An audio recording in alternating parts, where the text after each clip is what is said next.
первую очередь нужно отметить один момент. Что означает вообще словосочетание mobile first? То есть, значит, мобильное в первую очередь. Да? На самом деле, эта терминология используется в веб-дизайне, когда речь идет о разработке веб-сайтов. То есть, стандартный подход – это когда вы создаете сайт на своем компьютере, потом начинаете думать, а что если зайдут на него с планшета, а что если зайдут на него с телефона, да? И таким образом вы начинаете адаптировать его под более меньшие экраны. Однако в последние годы тренд веб-дизайна заключается в том, чтобы создавать в первую очередь для мобильных телефонов, то есть для смартфонов, под экраны смартфонов, и только потом уже адаптировать его под более широкие экраны, под планшеты, лэптопы и компьютеры. Вот идет? Да. Таким образом,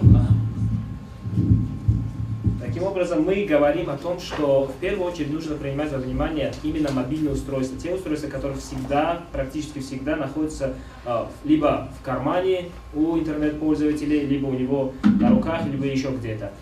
И они подключены, естественно, к интернету и способны воспроизвести ваш контент. Однако это не только субъективное требование, это в первую очередь речь идет об объективном положении дел. Так, почему у меня именно так? Вон там есть многоточие, нажмите. Сейчас. Нет, Там. Сейчас. Параметр отображения.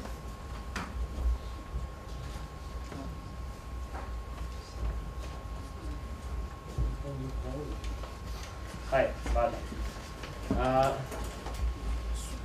На этом графике вы можете увидеть статистику использования мобильных устройств, десктопов и планшетов.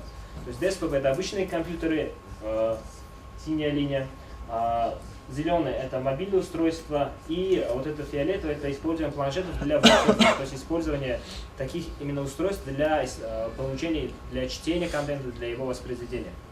Это мировая тенденция. Как вы видите, использование компьютеров все время уменьшается. Это тренд на уменьшение. Мобильных устройств, наоборот, повышается. И использование планшетных компьютеров, оно зависло на одном уровне, в принципе, уже несколько лет так и продолжается. Возможно, в скором будущем оно тоже перестанет использоваться именно для веб-серфинга. Насколько можно судить именно по этому графику, хоть и очень мало, но все-таки тренд на уменьшение идет. И на самом деле они могут быть каким-то рудиментарным органом вообще среди гаджетов, наподобие, например, как их называли, маленькие компьютеры, которые были, нетбуки. Вроде вот этих нетбуков, которые резко появились, потом куда-то снова исчезли. Вроде бы все перешли, опять-таки, либо на лэптопы, либо, как свидетельствует вот этот график, на мобильные устройства, на смартфоны. Однако, если посмотреть на Таджикистан, это использование таджикских пользователей, у нас переход на мобильное устройство, оказывается, был раньше, чем во всем мире, в среднем в мире. То есть средний показатель по миру где-то середина 2016 года. Средний показатель по Таджикистану это где-то 2014 год, когда произошел переломный момент. Как вы видите, резкий рост именно использования мобильных устройств для веб-серфинга. Наоборот, и резкий спад использования компьютеров для использования в интернете, для чтения материалов и прочее. Однако возникает резонный вопрос, как вообще это влияет на деятельность медиа. Естественно, все сейчас, практически у всех медиа, или по крайней мере у всех, кто уважает себя, есть свой веб-сайт. И вы развиваете свои веб-сайты. Это в первую очередь говорит о том, что вот эта тенденция, которую мы изучили, нужно в первую очередь уделять внимание на способ разработки ваших веб-сайтов. Они должны быть так называемыми резиновыми, респонсивными. То есть речь не идет о разработке мобильного сайта, о разработке десктопного сайта, да, когда для компьютеров разрабатываете отдельный сайт, для мобильных устройств разрабатываете отдельный сайт.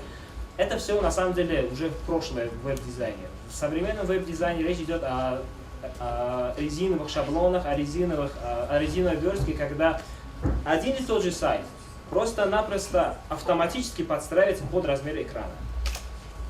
Независимо от того, вы зашли через смартфон, вы зашли через компьютер или через планшет, он автоматически вычисляет размер вашего экрана и подстраивает свой контент под него.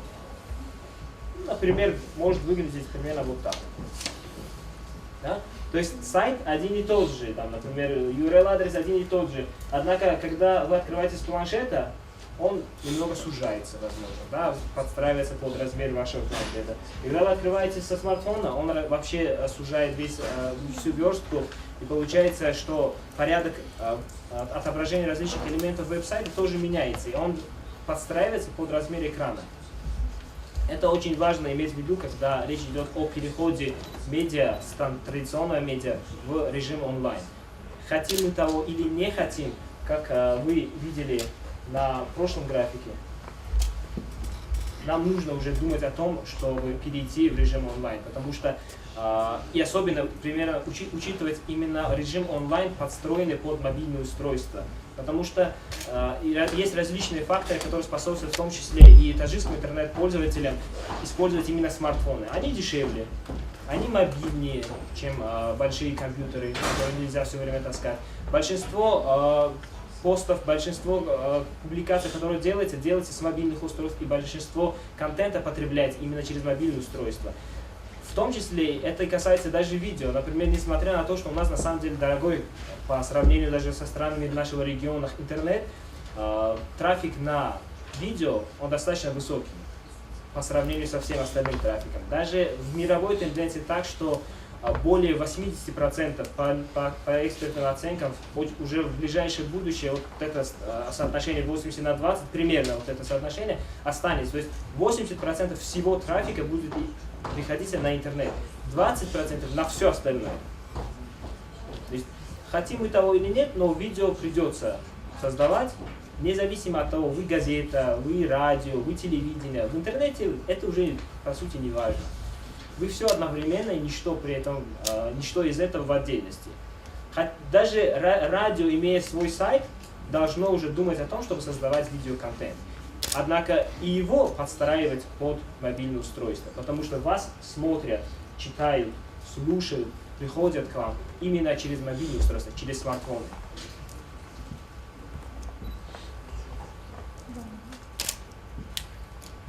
Другая интересная вещь – это так называемый термин интернет вещей. Слышали вообще про этот термин? Интернет вещей означает все вещи, которые так или иначе подключены к сети интернета. Общаются между собой. Да, так точно. То есть это своеобразный такой симбиоз различных гаджетов, различных устройств, да, когда целая экосистема. Вот экосистема – это разные виды животных, растений, да, которые живут друг с другом, общаются, размножаются, таким образом продолжают свою жизнь. Однако, когда речь идет об интернете вещей, это различные устройства, которые подключены к интернету. Сейчас к интернету подключены смартфоны, компьютеры. Что еще может быть подключено к интернету? Говорите. Так называемые умные часы. Холодильник, мультиварка, Мультиварка. кондиционер. Вот у человека уже 3 вещи связаны. И что еще? Веб-камеры, телевизоры, микроволновки, да все что угодно, вплоть до кроссовок, понимаете, вплоть до, возможно, какого-то белья даже в будущем будет подключено к интернету. Это сегодня выглядит смешно, но на самом деле уже завтра это может быть нашей с вами реальностью, когда вы свою майку подключите к интернету, чтобы оно скачивало обновления, да? Серьезно. Это на самом деле сегодня выглядит смешно, и только для нас на самом деле смешно. В ближайшем будущем даже для нас это вполне нормальная вещь. Окажется вполне нормальной вещью. Те же самые. А? Почему? Потому что и так у всех мозги зашли с этим. Наверное, так же думает предыдущее поколение о нас. Да, все с этим интернетом. Какие-то дураки все стали чокнутые, да, все время в своих планшетах и телефонах даже на нас не смотрят. А вот в наше время, вот мы общались вживую, да, в будущем мы будем говорить такой же пример нашим детям. Вот мы в свое время общались через мессенджер, это вы сейчас через свои эти беспроводную связь, да, вот это, я не знаю, мысли друг другу перенаправляете напрямую, да? А? Через майки общаетесь, да? А вот мы в свое время в смартфонах общались, вот это было хорошее время, мы хотя бы видели друг друга. Это на самом деле все достаточно просто и на самом деле все достаточно естественно. Это естественный ход событий, которому мы не можем помешать. Мы должны подстроиться под него и извлечь из этого пользу, в том числе и медиа. Когда речь идет о том, что холодильник подключен к интернету, это означает, что мы должны уметь транслировать свой контент через те средства, которые предоставляет нам холодильник, подключенный к интернету. Да? Вот, например, смарт-вотчи, да, умные часы. У всех они, ну не у всех, они становятся более-менее популярными, выходят более-менее дешевые модели, да, которые становятся еще более распространенными. И сейчас даже у школьников можно увидеть смарт-часы. И умные часы сегодня могут транслировать, передавать ваш контент. То есть, вот мы все время ругаемся, особенно да, среди журналистов, я нередко слышу из уст журналистов, когда говорят, вот Facebook, там, он враг нашего издания, да, мол, он украл у нас аудиторию, он что-то еще.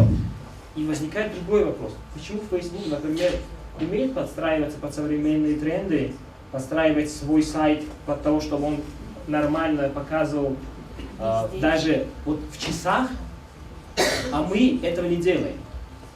Медиа этого не делают, а потом жалуются, мол, Facebook украл у нас аудиторию. Дело ведь в другом. Когда речь идет об интернете вещей, интернет вещей перевернул мир медиа с ног на голову. Раньше у медиа были такие понятия, как читатель, слушатель, зритель, да, в зависимости от вида медиа. Сейчас интернет-пользователь, да, сейчас пользователь. То есть это философия, это подход полный противоположный к прежнему. Слушатель, зритель, читатель шел к вам, шел к медиа. Он покупал газету, включал телевизор, да? Покупал радиоприемник для того, чтобы слушать ваше радио. Интернет-пользователь – человек, который использует интернет для своего блага, использует этот контент, следовательно, мы должны идти к нему. Мы должны идти к нему в его часы, мы должны идти к нему в его умные кроссовки, мы должны в его майки, в его умные наушники, в его, я не знаю, телефоны. Не важно куда. Важно то, что если это способно транслировать наш контент, мы должны это использовать. Следовательно, мы должны идти к своей аудитории. Только так можно адаптироваться под новые технологии и использовать их. Ну, например, пример того же самого умного холодильника. Заказы ведут, что ли? Так, почему он не транслирует? Что там в холодильнике? Фишка в том, что... Можно про холодильник подробнее? Умный холодильник. Есть, то есть вот там есть многоточие, нажимай сюда. И он там, короче, скрыть режим докладчика. Вот это вот нажмите. Да, спасибо. Вот следующее поколение, которое уже, да, они уже больше, чем First Mobile. Да, они уже Second, они уже следующее поколение. Действительно, понимаете, с каждым годом новое поколение. Моему сыну, например, меньше, чем год. Но когда он видит телефон, он тыкает в него. Я не знаю, может это на генетическом уровне передается новому поколению. Да? Это дети кого угодно, на самом деле. Дети моих родственников, девочке было тоже меньше года, ее отец вообще не занимается в сфере медиа, ничем не замешан, да, в этой сфере. Ну и даже она, когда увидела мои часы, это обычные часы, она начала тыкать в них. Возможно, я же говорю, это уже на генетическом уровне, все переходит к ним, и они уже подсознательно знают, что нужно тыкать. Раз это тыкается, значит это работает. Если это не тыкается, значит это какая-то бесполезная штука. Вообще нужно выбросить эту вещь. Опять-таки, пример умного холодильника, в который можно тыкать. Видите, какой экран? То есть, когда вы создаете контент для умных холодильников, кстати, операционная система Windows 10, да, такая же, которая на компьютерах, ваш контент должен быть адаптивным. Он должен быть так называемым резиновым, чтобы он автоматически подстраивался под вот это. Завтра уже на утюгах, наверное, появится возможность транслировать какие-то либо видео, либо фото. Опять-таки, если вы замечаете, практически в очень многих так называемых умных вещах есть одна вещь. Это дисплей. Разного размера, разного качества отображения различных элементов. Однако все они способны транслировать, получается, фотографии, любые изображения, вернее, или видео.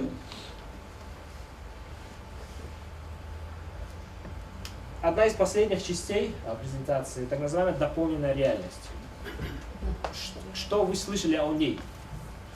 Я слышал, что можно поставить стул на седьмом айфоне и потом заказать его посмотреть, как это будет выглядеть тут, потом заказать его, они тебе привезут. То есть это дополненная реальность. Ты Вам смотришь, нужен реальный стул для этого? дополненный стул, то есть он появляется в твоем телефоне. Очки, которые одеваются, и оттуда вы уже оказываетесь в другом мире. Типа. Это виртуальная реальность. Виртуальная Виртуальная. это А вещь, ты видишь дополненная? перед собой. Да. Хотя ты не можешь его схватить, но ты его видишь перед То есть собой. реальный Какого мир, размера, какого. да, реальный мир с дополненной фигней какой-то там. Хорошо, фигня хорошая. Хорошо, вот что еще? Ну это и едет. Есть различные трактовки, есть различные дефиниции, понятия, объяснения этой темы. Однако, например, дополненная реальность – это результат добавления к воспринимаемым, как элемент, как реальные элементы чего-то виртуального. Например, как вы сейчас видите, человек играет в бильярд, да? Специальный бильярдный стол, дополненный виртуальной составляющей. Система анализирует положение ки, положение шара, и в зависимости от того, как он направлен на шар, высчитывает траекторию движения этого шара. Вот вам дополненная реальность, пример дополненной реальности.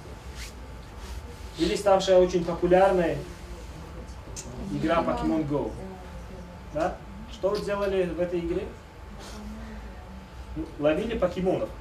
Покемонов в природе как таковых не существует, да? Или есть? Нет, да? Но если человек смотрит через свои очки виртуальной реальности, или если смотрит через мобильный телефон, да, экран мобильного телефона, он может увидеть это все. То есть то, чего нету в реальной жизни, однако оно присутствует с учетом окружающей среды, окружающих реальных вещей. Например, вот он прыгает на столе. То есть система распознает стол, как поверхность, которая находится как бы над землей, да, и вот эта штучка, в которой ловят покемонов, она прыгает, то есть падает на пол, она уже распознает все это, распознает окружающую среду, и именно вот эти объекты как реальные объекты, и дополняет их виртуальными, в данном случае покемонами. А зачем это? Развлечение? Это игра такая. Люди ловили покемонов по всему миру. Однако, при чем тут медиа? Как вы думаете? Выставлять свой медиапродукт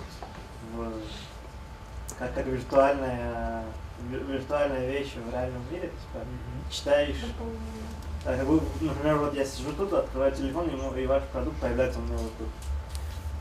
Все видели фильм о Гарри Поттер? Особенно вторую часть, кажется, о Гарри Поттер и узник Азкабана. Вы замечали там газету, в которой, когда разворачивают, картинка двигалась? На самом деле, сегодня это уже реальность. Пример французского издания, французское или итальянское. Вы наводите планшет, в котором приложение этого издания, и картинка оживает. Почему? Это дополнительная информация о том, дополнительный контент, который прикручивается к газете. То есть, если раньше говорили, например, посмотрите это в моей газете, да, посмотрите видео в моей газете, как сказали, наверное, человек с ума сошел, да? Сегодня можно сказать, посмотрите мое видео в моей газете, да? Откройте страницу 50. Это возможно. То есть на самом деле технический прогресс, новые технологии не представляют угрозу для медиа. Они представляют угрозу для скудной фантазии. Если у журналиста, если у вообще медийного человека, да, который занимается в этой сфере, ведет бизнес в этой сфере, достаточно фантазии для того, чтобы прикрутить возможности новых технологий к той деятельности, которую он сегодня осуществляет, это на самом деле предоставляет дополнительное поле для деятельности, дополнительное поле для заработка. Вот этой фишки пока что нету. Вы понимаете, есть так называемый вау-эффект.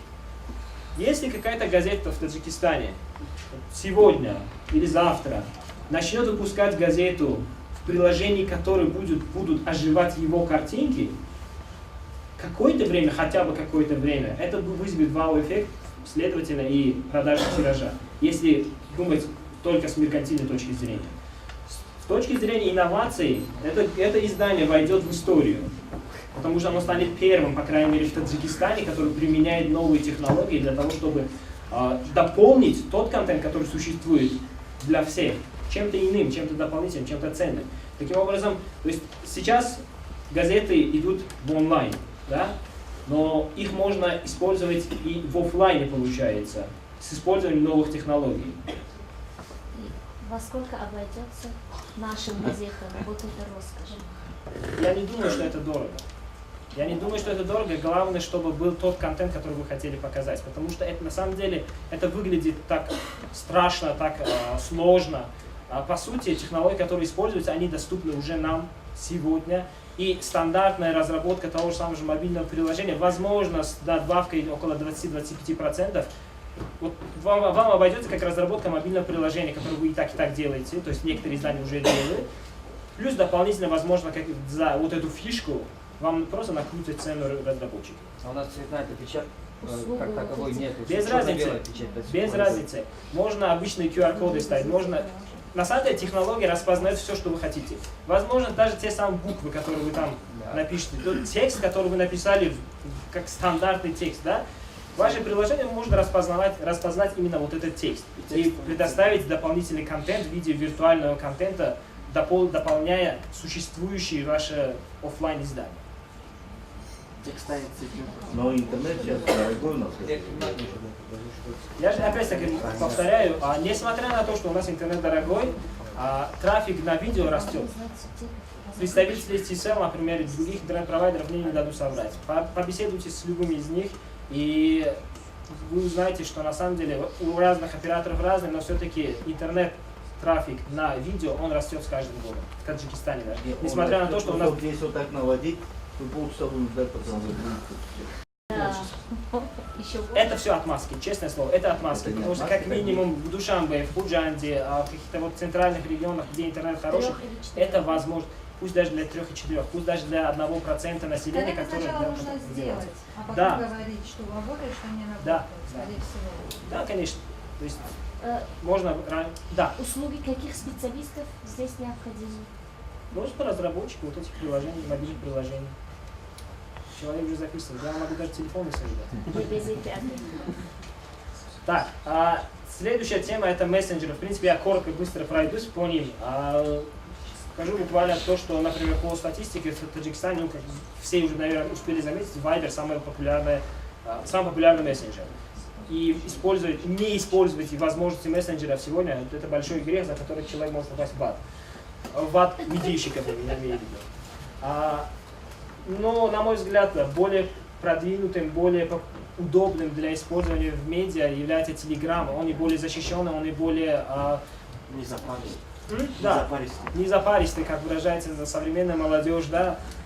Меньше головоломки у вас возникнет именно созданием паблик-чатов, так называемых каналов в Telegram, где вы можете распространять свой контент. Так, кстати, вот это хорошая вещь, это последний слайд на самом деле. Новость в Авесте была еще в прошлом году. МВД Таджикистана предлагает гражданам стать оперативным корреспондентом. Что для этого нужно? Нужно снять какое-то правонарушение, я не знаю, какие-то ситуации, и отправить на их Viber, WhatsApp, Telegram и WeChat. А чем медиа хуже МВД? Не, серьезно. Вот чем вы хуже? Почему в МВД способны зарегистрировать обычные паблик-чаты, каналы, да, паблик-аккаунты на мессенджерах, и причем призывать людей, посылать им контент? А медиа не могут. Тот же самый народный репортер, да, народный корреспондент, там, как бы его ни называли, в итоге можно обрести еще один вдох для новой жизни через мессенджеры, потому что когда вы идете к своим читателям, они отвечают вам взаимностью. Пока вы будете сидеть за стенами редакции, выпускать только печатную газету, либо говорить, ну у нас же есть сайт, пусть заходят, они тоже скажут, ну, кроме твоего сайта есть еще 50 других, на которые я буду заходить. Да? А раз вы не цените меня, я не буду ценить вас, мне вы не нужны. Я лучше новости буду отправлять в МВД, чем вам. Да? Ну, пресс-служба МВД станет более оперативным СМИ, чем действующие средства массовой информации. Вот говорили о сложности доступа к информации, а у них есть доступ к информации? К официальной. Им не нужно писать запросы, кстати говоря. Да, ведь? Особенно на новости МВД. Они они перейдут уже на, вот они имеют возможность. Сейчас любой человек, который обладает информацией, который хочет распространить ее, больше в принципе не нуждается в журналистике, он нуждается в каналах дистрибуции. Если наладить эти каналы, которые независимы от журналиста, тогда и пропадет необходимость обращаться к вам. Однако, если у вас есть другое преимущество, наладить более эффективные каналы коммуникации, каналы дистрибуции информации, следовательно, то есть распространение информации, у вас уже есть опыт в этой сфере. И если я, например, наберу за месяц 50 подписчиков, вы, используя различные каналы, которые вы уже наладили, вы сможете набрать 5000. Это уже дополнительный способ для монетизации заработка. В принципе, это все. Ташакур, Рустам.